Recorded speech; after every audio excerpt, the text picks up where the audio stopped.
Shalom Obracha, nous poursuivons avec la 9e Mishnah, Mishnah tête du 7e Pérec. La Mishnah nous enseigne ici Abba al Nahara a Meorasa. Comme nous avons vu, celui qui a une relation avec une jeune fille, Nehara, donc entre 12 ans et 12 ans et demi, Meorasa, qui a reçu des kiddushin mais qui n'est pas encore rentré sous la choupa, donc il a commis un adultère, mais étant donné que c'est une jeune fille entre 12 ans et 12 ans et demi, une jeune fille vierge comme nous allons le voir, la peine de mort n'est pas comme n'importe quel adultère par Chenek sera étranglé, mais il sera lapidé.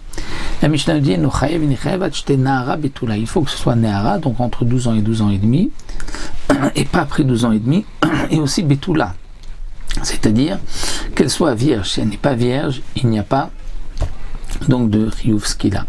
Et il faut qu'elle soit Meorasa, donc elle a été fiancée à un homme, elle a reçu des kiddushin, c'est sa femme, elle ne vit pas avec lui puisqu'il n'a pas eu de choupa.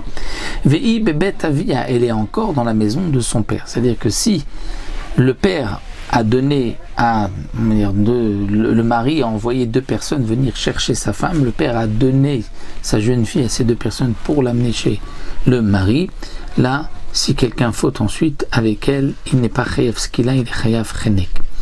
Et dans le cas où Baouali a Shnaim, aussi cette Nahara Meorasa, 2 personnes ont une relation avec elle, Arishon, mais ce qu'il a le premier, étant donné qu'il a trouvé vierge, il sera puni par ce qu'il a, donc sera lapidé, mais le deuxième, Bechenek, sera étranglé, étant donné qu'elle n'est plus vierge, donc elle a le statut de n'importe quelle femme, donc qui a commis un adultère, elle sera étranglée. Donc ça, c'est ce que notre Mishnah nous enseigne ici pour la Nahara Meorasa qui a été fiancée. Donc c'est un cas particulier, Nahara Meorasa, qui est donc non pas par Chenek, bien que c'est un adultère, mais par donc ce qu'il a.